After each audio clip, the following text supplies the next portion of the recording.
Hey Dad, this is Mary.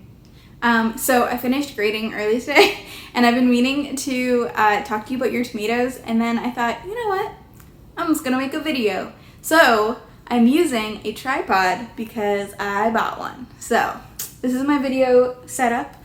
Okay, but I will not teach you a lesson on English. I am going to talk to you about my tomatoes. So, couple things. So I think your tomatoes actually might be doing better than mine because it's getting more sun. So yours is probably bigger than mine are, which is totally fine. You are probably good to put it outside as long as you are watering it every day, because yeah, it should be strong enough. Mine are outside now and they seem to be doing fine, or most of them are. Also though, look out for holes in the leaves. So I noticed when I got back from Folsom that my big plants are they're basically infested with caterpillars that have been eating them. So I ended up having to cut off a bunch of the plant, and then I had to order some diatomaceous earth that you sprinkle on the leaves that apparently stops the caterpillar. So I'm in the process of doing that right now.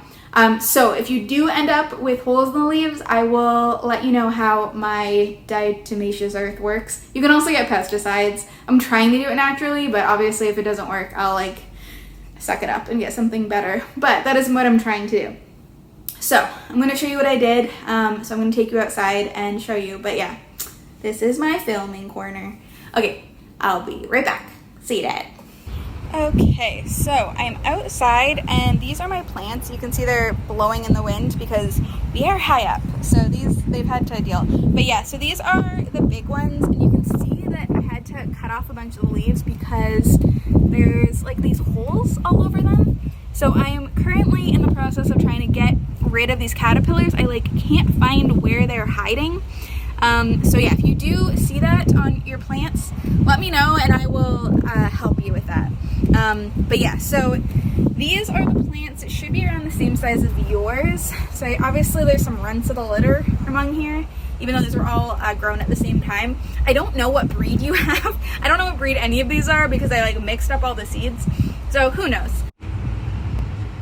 Okay, I tried to film this before and the footage was bad, but I did want to talk to you about how to prune your plant, because I believe these are all indeterminate varieties, which means they're just going to keep growing. So what we need to do is kind of control their growth a little bit.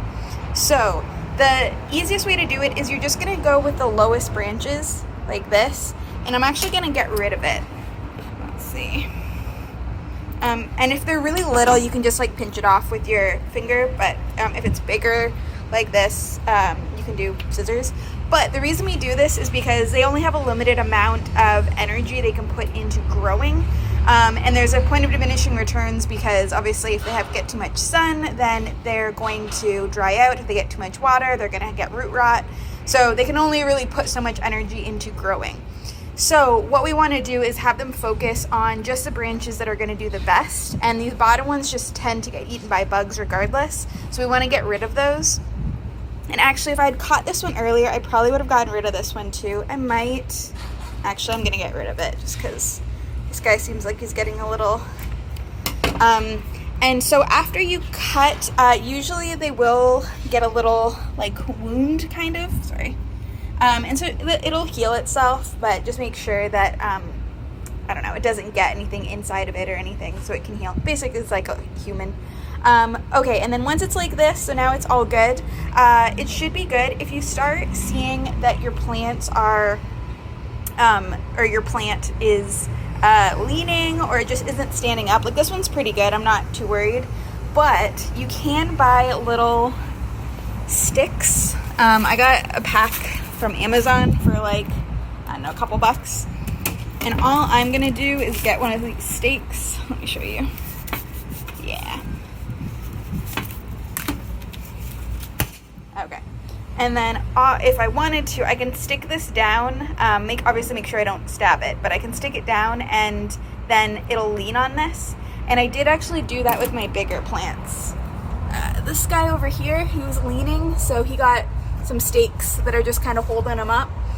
You can also get those giant cages, those work too, but because I have limited space, I didn't want to do that. But yeah, so that is what you're gonna do. So I would prune your plant, just check to make sure its leaves are all looking good, and then yeah, put it outside somewhere where it gets somewhere between 4 to 6 hours of light. And then you should be all good. And if you have any questions, you can let me know. So, I'm back in here. It's really windy. But yeah, so if you are wanting to put them outside, just put it somewhere where it only gets a couple hours of sun a day. So for those guys, like 4 to 6 hours of sun a day is plenty, just so their leaves don't dry out, and then just water it every day and it should be fine. And if you get some little critters in there, let me know and I can let you know what to do next. In terms of supporting them, they should be good for a while.